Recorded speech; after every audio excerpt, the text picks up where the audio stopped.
Hello dear students, कैसे हैं बेटा आप लोग। बेटा आज हम लोग बात करेंगे इलेक्ट्रोमैग्नेटिज्म के लेक्चर 5 की, जिसमें हम लोग बात करेंगे एसी जनरेटर की। इसका जो प्रीवियस लेक्चर था लेक्चर 4, उसमें हम लोगों ने बात की थी कि इलेक्ट्रोमैग्नेटिक इंडक्शन क्या है।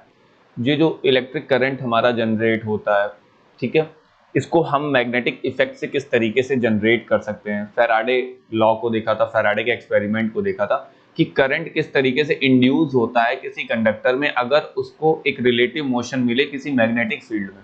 ठीक है, तो ये था हमारा प्रीवियस लेक्चर। तो आज के लेक्चर में बेटा हम लोग उसी के एप्लीकेशन की बात करते हुए आगे आएंगे एसी जनरेटर पे। ये जो हमारा एसी जनरेटर है बेटा, ये फैराडे लॉ पे ही काम करता है। ठीक है, यानी कि ये जनरेटर इलेक्ट्रिसिटी को इंड्यूस करता है।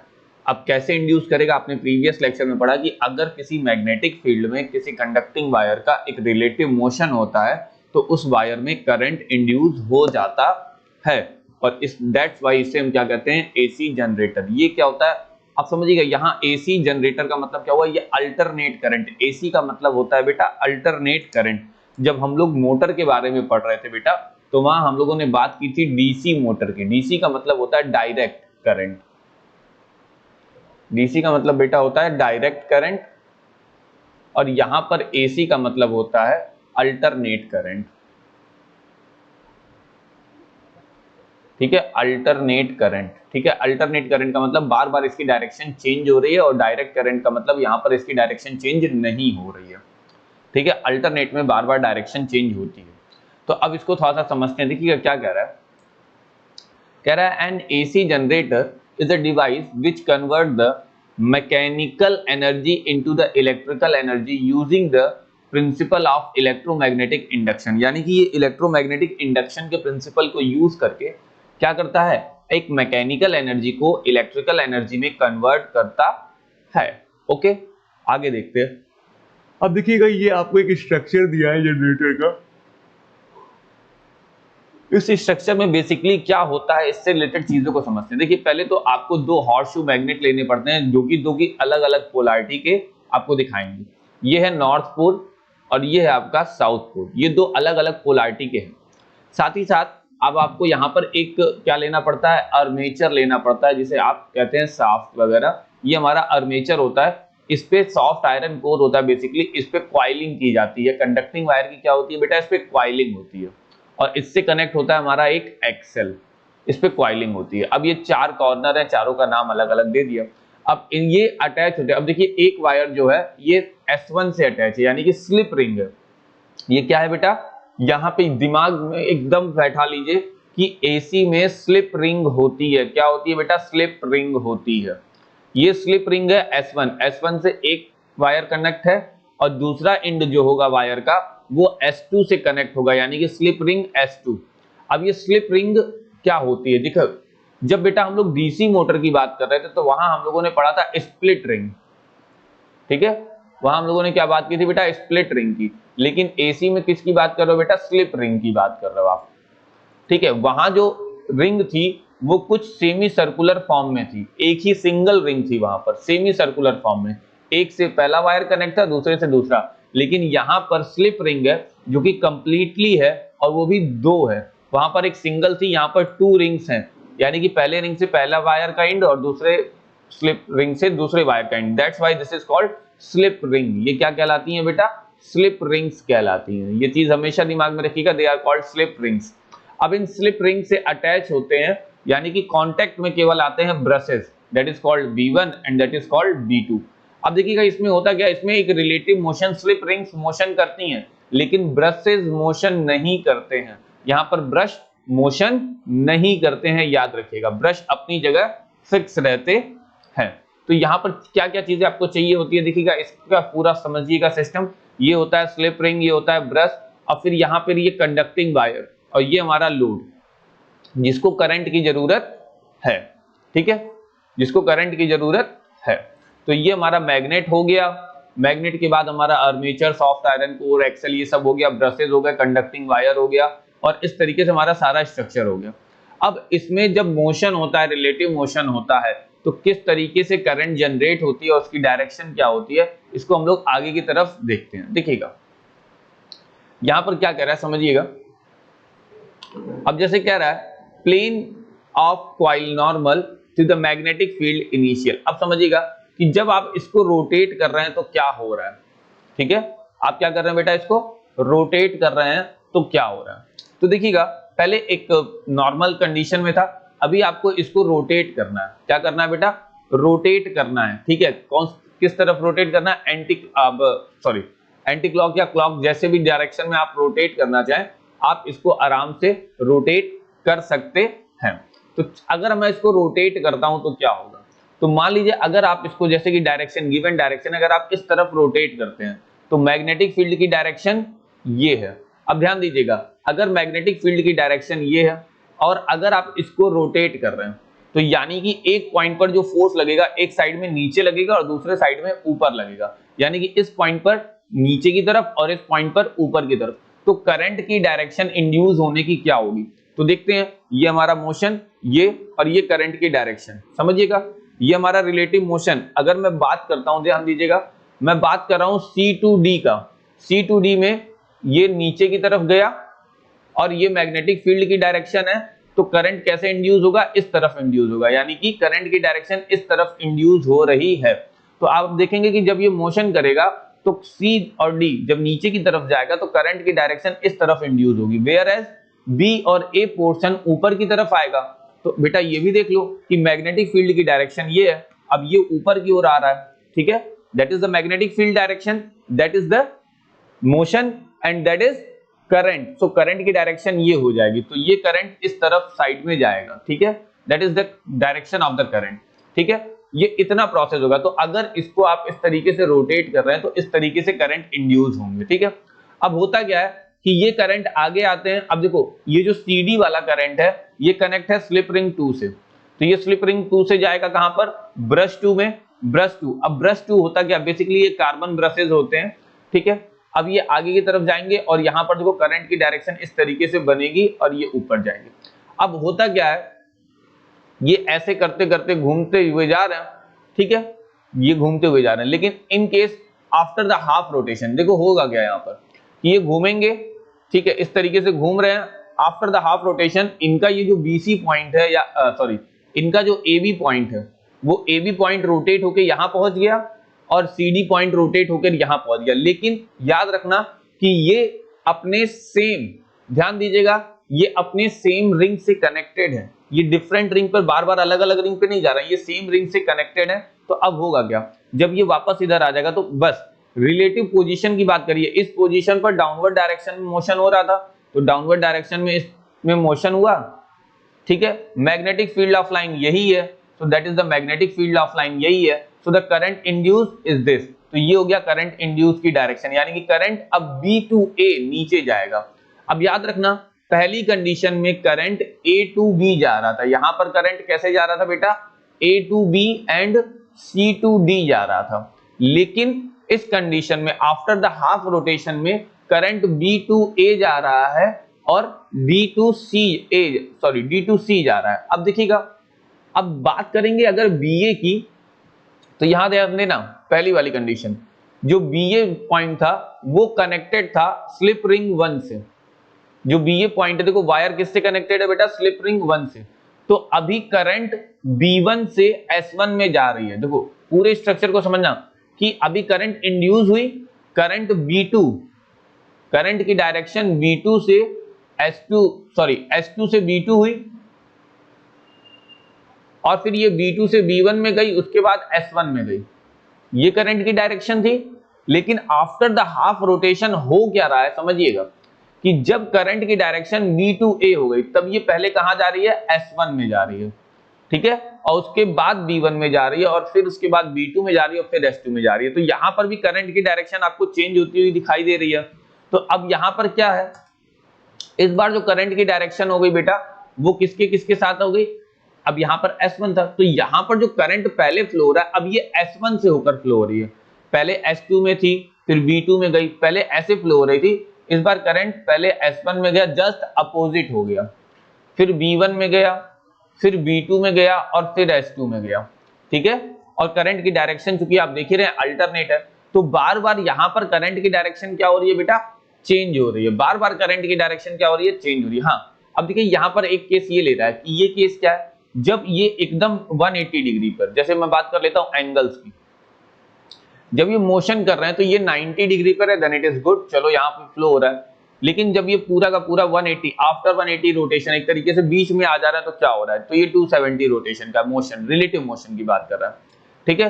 तो इस तरीके से बार बार यहाँ पर करंट की डायरेक्शन क्या होगी बेटा, चेंज होगी, यानी कि आफ्टर द हाफ रोटेशन, देखो एक पूरा रोटेशन कब होगा, जब ए बी वापस अपनी ओरिजिनल पोजीशन पे पहुंच जाएगा, then it is the complete rotation. लेकिन हाफ रोटेशन पर ही करंट की डायरेक्शन क्या हो रही है, चेंज, यानी कि करंट पहले ऐसे जा रहा था, जैसे ही हाफ रोटेशन पूरा हुआ करंट अब वापस ऐसे आने लगा, ठीक है। तो यहां पर करंट की डायरेक्शन बार बार चेंज हो रही है। तो देखिएगा ये इनिशियल पोजीशन थी, ये 90 डिग्री का रोटेशन पे था, और ये 180 के रोटेशन पे हुआ, 180 का मतलब पूरा पलट गया, और ये 270 के रोटेशन पे हुआ। तो हमको इस तरीके से डायरेक्शंस दिखाई दे रही है। तो यहाँ पर जो करंट की डायरेक्शन है वो अगेन एंड अगेन क्या होती है, आफ्टर एंड हाफ रोटेशन क्या होती है, चेंज होती है। यानी कि एक कंप्लीट रोटेशन करने में उसकी करंट 2 बार चेंज होती है, उसकी करंट का डायरेक्शन 2 बार चेंज होता है। पहले डायरेक्शन अगर कुछ थी तो जैसे ही कंप्लीट होगी उसका रोटेशन डायरेक्शन बदल जाएगी, ठीक है। यानी कि एक रोटेशन में करंट की डायरेक्शन 2 बार अलग अलग 2 डायरेक्शंस मिलती हैं। अब यहां पर वही कह रहा है, represent the variation in the EMF induced between the ends of the coil with the angle theta, कि अगर कितने एंगल पर वो कॉइल मोशन कर रहा है तो किस तरीके से आपको ईएमएफ मिलेगा। Which the normal to the plane of the coil make with the magnetic flux, magnetic field. देखिएगा ये आपका ईएमएफ का पॉइंट दे रहा है, जैसे कि आपको यहां दिखाई दे रहा है, ये ईएमएफ का पॉइंट दे रहा है, ये नॉर्थ पोल है और ये साउथ पोल है।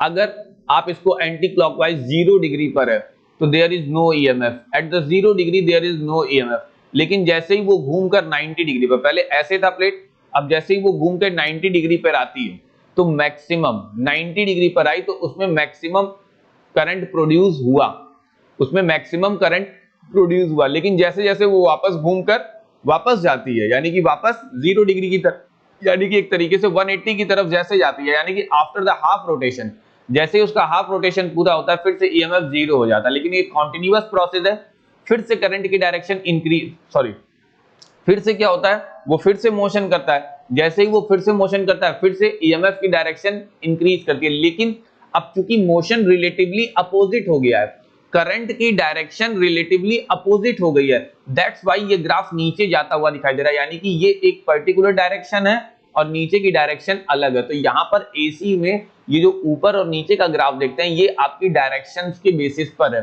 तो यहाँ पर अगर डायरेक्शन इस तरीके से थी तो यहाँ पर डायरेक्शन इस तरीके से है करंट की, ठीक है।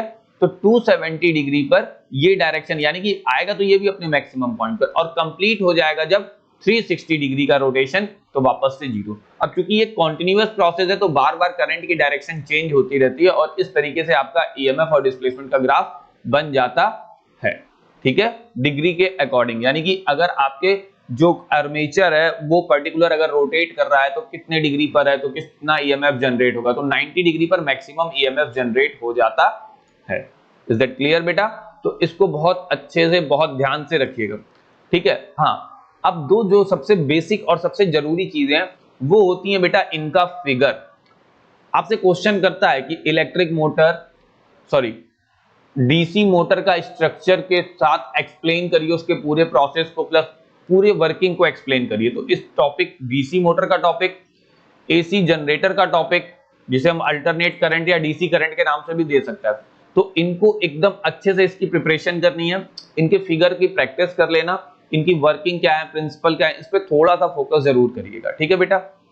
आगे देखते हैं, नोट कुछ पॉइंट्स दे रहा है यहां पर, कह रहा है the magnitude of the induced EMF become the maximum when the magnetic flux link with the coil reduce to 0। अब देखिए इसी में कह रहा है कि जब मैग्नेटिक फील्ड की, अब देखिए क्या कह रहा है, maximum when the magnetic flux link with the coil reduce to 0 from its maximum value.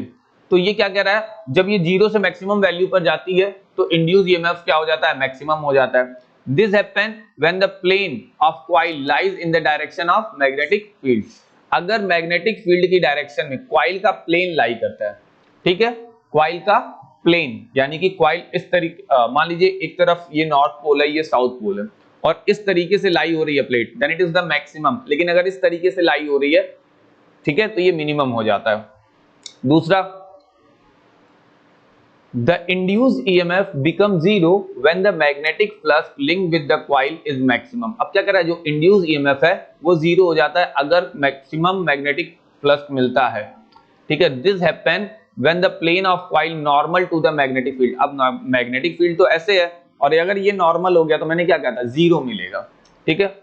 Frequency of alternating current, alternating current की फ्रीक्वेंसी क्या होती है, इसको थोड़ा सा समझते हैं। देखिए क्या कहते हैं हम लोग इसको। मान लीजिए if the coil make an rotation, coil क्या करता है, एन रोटेशन बनाता है, यानी कि रोटेट एन टाइम्स करता है पर second, then magnitude of the induced EMF, तो उस टाइम कितना करंट आ रहा है at any instant is written as, तो इसको हम लोग कैसे लिखते हैं, E is equal to E naught 2 pi, sorry E is equal to E naught sine 2 pi होता है, sine of 2 pi into n, ये हो जाता है हमारा, ठीक है, 2 पाई इंटू एन, अच्छा टाइम भी है पर सेकेंड, तो इंटू टी। तो इस तरीके से हम EMF निकाल लेते हैं, E naught sine 2n into t, ठीक है। अब इसमें जो करंट एक्सपोज होगा, यहां पर जो करंट एक्सपोज होगी बेटा, वो करंट क्या एक्सपोज होगी, I is equal to I naught, ठीक है, I is equal to I naught sine 2 pi NT, that is the induced current, ठीक है। तो इस तरीके से हम लोग इसको कैलकुलेट करते हैं। अब देखिए क्या, अब ये जो फ्रीक्वेंसी की बात कर रहा है, तो इंडिया में जो सिस्टम है वो है, पर देखो क्या होता है, वो 100 रोटेशन करते हैं, तो 100 रोटेशन में कितनी बार करंट चेंज हुआ, सॉरी 50 रोटेशन करते हैं जिसमें करंट कितनी बार चेंज हुआ, 100 टाइम्स चेंज हुआ, ठीक है। तो हमारे ये इंडिया के सिस्टम में, तो कह रहा है the frequency of AC house hold supplies in, क्या कह रहा है यहाँ पर ध्यान दीजिएगा, कह रहा है in our houses we have electricity supply of frequency 50 hertz, n is equal to 50 hertz, the polarity at the supply terminal changes 100 times a second, ठीक है। तो 100 टाइम वो चेंज करता है, तो 50 हर्ट्ज की पोलैरिटी 50 हर्ट्ज की फ्रीक्वेंसी आती है, यानी कि 1 सेकंड में हमें 50 हर्ट्ज की फ्रीक्वेंसी से वो घूमता है। ये इंडिया के सिस्टम में, अलग अलग कंट्रीज का अलग अलग हो सकता है, बट इन इंडिया हमारे घरों में जो इलेक्ट्रिसिटी आती है, जो इंड्यूस करंट आता है, वो 50 हर्ट्ज के लिए आता है, ठीक है, यानी कि वो 100 रोटेशन एक तरीके से कर लेता है। तो क्या कर रहा है, the polarity at the supply terminal changes 100 time, ठीक है, 100 टाइम्स अ सेकंड, यानी कि 50 चक्कर वो घूम रहा है, तो 100 बार उसकी क्या हो जाती है, करंट की डायरेक्शन चेंज हो जाती है। तो 50 time positive direction, 50 time negative direction, एक तरीके से ये कह सकते हैं, ठीक है हम लोग, क्योंकि वो 100 टाइम डायरेक्शन में चेंज आ रहा है। आगे देखते हैं, आगे कह रहा है difference between the DC and the AC। अगर हम बेटा DC और AC में डिफरेंस की बात करेंगे तो बहुत सारे डिफरेंसेस होते हैं। तो कह रहा है एक current of a constant magnitude and a unique direction, यानी कि कांस्टेंट मैग्नीट्यूड है और डायरेक्शन भी फिक्स है, यूनिक है, इज कॉल्ड DC। DC में डायरेक्शन नहीं चेंज होती, that's why this is called direct current. While a current changing its magnitude as well as the direction periodically, magnitude भी current का चेंज हो रहा है, साथ ही साथ डायरेक्शन भी चेंज हो रही है, दिस इज कॉल्ड AC। अब ये जो बैटरी होती है हमारी, a battery is a DC source, हमारी जो बैटरी से करंट हमें मिलता है वो एक DC सोर्स है, while an AC generator and the main are the AC sources. अब हमारे घरों में जो जनरेटर होता है, ठीक है, ये AC सोर्सेज होते हैं और बैटरीज DC सोर्स होता है, ठीक है। इन दोनों के बीच में अगर डिस्टिंक्शन की बात करें तो क्या क्या डिफरेंसेस हैं, देखिएगा, डायरेक्ट करंट को ले रहा है और अल्टरनेट करंट को ले रहा है। तो डायरेक्ट करंट को क्या कह रहा है, अल्टरनेट करंट को क्या कह रहा है, direct current it is the current of a constant magnitude, लेकिन ये अगर कांस्टेंट मैग्नीट्यूड का है तो ये वेरिंग मैग्नीट्यूड का है, तो कह रहा है it is the current of magnitude varying periodically with the time, तो ये चेंजेबल है, ये चेंजेबल नहीं है। It flow in one direction of the circuit, ये केवल एक ही डायरेक्शन में फ्लो होता है, लेकिन इसकी डायरेक्शन पीरियोडिकली चेंज होती है। कह रहा है it reverse its direction periodically while flowing in a circuit, it's obtain from a cell but it's obtain from an generator and mains, ठीक है। तो ये बेसिक डिफरेंसेस होते हैं। डिस्टिंक्शन, अब देखिएगा यहां पर किसकी बात कर रहा है, ये करंट की बात कर रहा है, ये केवल बात कर रहा है डायरेक्ट करंट की और अल्टरनेट करंट की बात किया है, ठीक है। लेकिन हम यहाँ बात करेंगे जनरेटर और मोटर के डिफरेंस की। तो यहाँ देखो वो करंट था, यहाँ पर जनरेटर और मोटर का डिफरेंस आया।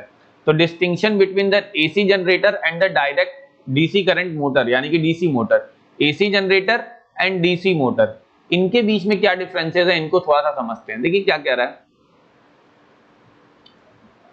The AC generator is a device which is convert the mechanical energy into the electrical energy, whereas the DC motor is a device which convert the electrical energy into the mechanical energy। तो ये दोनों एक opposite work करते हैं।